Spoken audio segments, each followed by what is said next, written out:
देवताओं के पास गए, उपाय पूछा, देवताओं ने नहीं बताया। वेद शास्त्र पढ़े, उपाय नहीं मिला।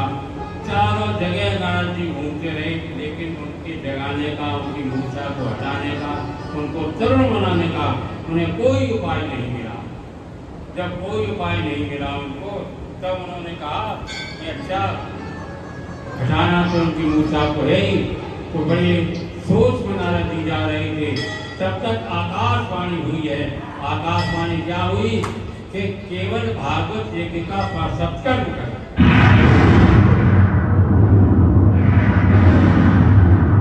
आकाशवाणी ने उद्बोधन दिया कि हे नारद, जिसकी चिंता में तुम घूम रहे हो, भटक रहे हो, उनकी चिंता तभी दूर होगी जब सत्कर्म करो। अब नारद जी सोचने लगे, सत्कर्म क्या? मैं तो हमेशा सत्कर्म करता रहता हूँ, हमेशा गीता भागवत वेद पुराण सुनता हूँ, भगवान के सानिध्य में रहता हूँ, इससे बड़ा और सत्कर्म क्या होगा? अब नारद जी सबसे पूछते पहले सत्कर्म क्या है, सत्कर्म क्या है? नारद जी को कोई उत्तर नहीं मिला।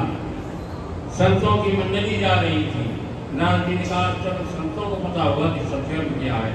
तो जैसे संतों के पास पहुँचे, उन्होंने कहा, महाराज निवेदन कर रहे हैं कि सत्कर्म क्या होता है? नारद जी संतों ने कहा, सत्कर्म आप नहीं जानते बिना कि भागवत महापुराण को पढ़ना और सुनना ही सबसे बड़ा सत्कर्म माना गया। बस नारद जी को मूल मंत्र मिल गया और श्रीमद् भागवत की रचना उन्होंने सुनाई। एक आयोजन रखा कि चलो भागवत का पारायण किया जाए, और भागवत यह हरिद्वार में उन्होंने कहना प्रारंभ किया।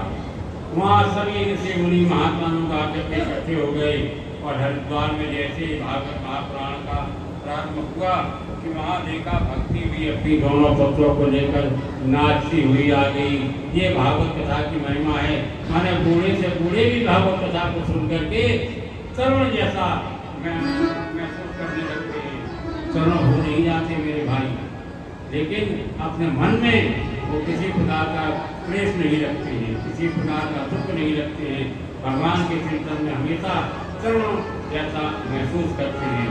जैसे कथा कहना प्रारंभ किया कि भक्ति दोनों विज्ञान और वैराग्य को लेकर के वहाँ पर उपस्थित हो गई। बोल भक्ति महारानी की जय। पूछा, कहाँ बैठे महाराज? भक्ति से कहाँ बैठे? कहाँ? तो भक्ति से कहा कि तुम वहाँ बैठो जहाँ भगवान की चर्चा तन्वा होकर के जो भक्त सुनते हो, मन लगा करके जो भक्त सुनते हो, उनके हृदय में विराजमान हो जाओ।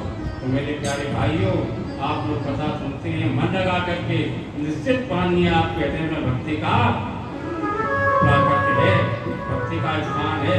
कभी तो 3-3 घंटे की एक योग है, 3 घंटा आप बैठी रहती है, ये भी योग साधना है, ये भी एक उपास है, व्रत है। 3-3 घंटे बैठ करके भगवान की कथा सुनते हैं, ये भी सबसे महान व्रत है। उन्हें कहाँ घर में 8 घंटा नहीं बैठ पाते, नहीं बैठे फिरती है, नहीं बैठे फिरती है।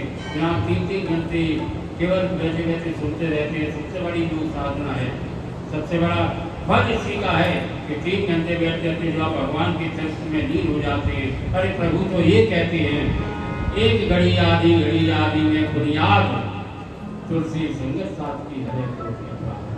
आधी घड़ी में भगवान का ध्यान मन लगा कर लिया तो कल्याण हो जाता है।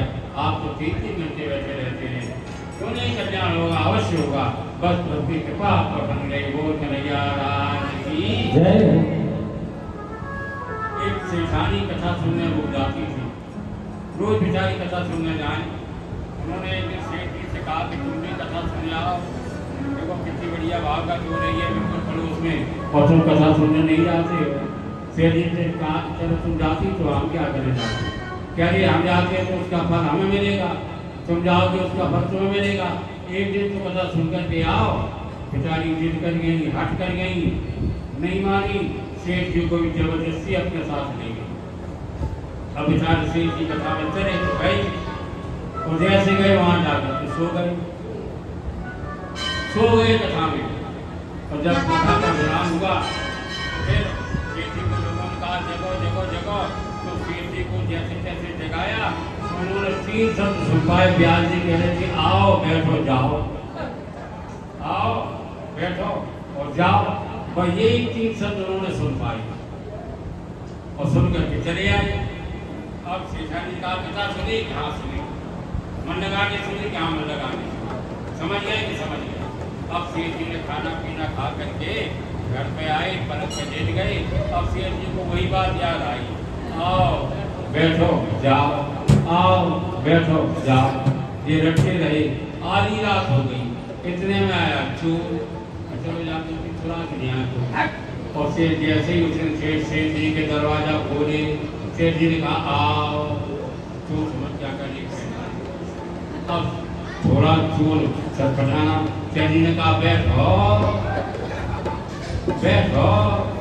अब चोर बेचारा बैठ गया और सेठ जी ने कहा अब जाओ। अब चोर बेचारा उठ करके खड़ा हुआ, उसने कहा पहचान गई, कतई बस FIR हो जाए, बंद हो जाए, मुकदमा चलिए, हमें सजा हो जाए। तो बेचारा सेठ जी के पैरों में डूब गया। इधर से चुरा कर चलाया था, वो भी सेठ जी को देख दिया, देव महाराज सब कुछ तो मिल लियो, लेकिन कहना किसी से नहीं। सेठ जी ने कहा जाओ, बेचारा चला गया। अब सवेरा हुआ, सेठ जी ने आवाज लगाई, सेठानी जो देखा माल तमाम रखा हुआ था पलक पे। सेठानी आओ आओ। सेठानी लौटती आई कि गाय के देखो हमारा मंत्र तो सिद्ध हो गया, मंत्र सिद्ध, पंडित जी ने मंत्र हमें दिया था, आओ बैठो जाओ, बस एक ही रात में मेरा मंत्र सिद्ध हो गया। वाह भाई वाह। सेठानी ने कहा देखो, जब झूठे से 3 शब्द तुम लेकर के आए थे, कि झूठे थे कि आओ बैठो जाओ, तब तुम्हें ये मंत्र सिद्ध हो गया। एक सच्चे मन से तुमने कहीं कथा सुन ली होती तो तुम्हारा आज कल्याण हो गया होता। जाओ सच्चे मन से कथा सुना करो। तब तक सेठ जी सच्चे मन से कथा सुनना। मेरा कहने का मतलब ये था कि भाव को भाई अनक आलस हूँ, नाम जपत मंगल ऋषि दस हूँ। चाहे भाई से सुनो, चाहे तो भाव से सुनो, लेकिन भगवान की कथा सुनो, निश्चित निश्चित आपका कल्याण हो जाएगा। बोल कन्हैया लाल की।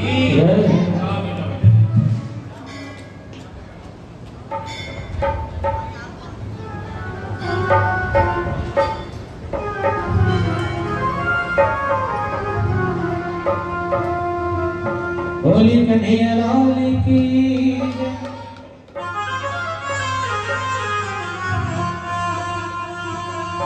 आप पिया नैनन में, आप पिया नैनन में, फलक झांक दो